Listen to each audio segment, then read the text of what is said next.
దేవుని నామమునకు మహిమ కలుగునుగాక. ఈ ఉదయకాలము మీకందరికీ వందనాలు తెలియచేస్తున్నాను. ఈ దినము మిమ్ములను బలపరచు దేవుని మాట. నీ విశ్వాసము నిన్ను స్వస్థపరచును. మార్కు సువార్త 5వ అధ్యాయము 34వ వచనం. ఈ భాగంలో చూస్తే 12 ఏళ్ల నుండి రక్తస్రావ రోగము కలిగిన ఒక స్త్రీ మనకు కనబడుతుంది.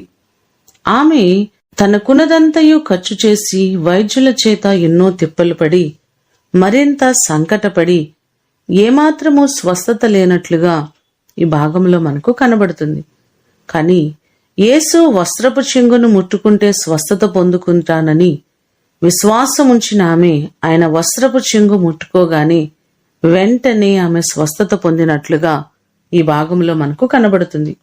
మత్తయి సువార్త 15వ అధ్యాయము 28వ వచనంలో కూడా చూస్తే, తూరు సీదోను ప్రాంతము నుండి కనాను స్త్రీ వచ్చి, దావీదు కుమారుడా, నా కుమార్తె దయ్యము పట్టి బాధపడుచున్నది, ఆమెను కరుణించుమని ఆయన నడుగగా, ఆమె విధేయతతో కూడిన ఆమె మాట, ఆమె ప్రవర్తనను గమనించిన దేవుడు, అమ్మా, నీ విశ్వాసము గొప్పది, నీవు కోరినట్టే నీకు అవునుగాక అని చెప్పెను.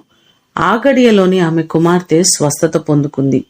ఈ మాటలు వింటున్న మీ జీవితాల్లో కూడా దేవుడు గొప్ప కార్యాలు చేసి ఆయన మిమ్మును ఆశీర్వదించునుగాక. ప్రార్థన చేసుకుందాం. పరలోకమందున్న మా తండ్రి, మీ పాదములకు వందనాలు, స్తోత్రాలు. మీ లేఖనములో మేము చూస్తే ప్రతి కార్యము వెనుక మీరు మాట్లాడుతున్న మాటలు మాకు కనబడుతున్నాయి. మీ విశ్వాసమే స్వస్థపరిచిందని, మీ విశ్వాసము గొప్పదని మీరు మాట్లాడుతున్నారయ్యా. మా జీవితాల్లో కూడా అచంచలమైన విశ్వాసమును మీరు మాకు కలుగచేయండి. ప్రతి పరిస్థితుల్లో విశ్వాసమునకు కర్త అయిన నీ వైపు చూస్తూ ముందుకు కొనసాగుటకు సహాయము చేయండి. ప్రతి వారికి కృపాక్షేమములు వారికి కలుగచేయండి.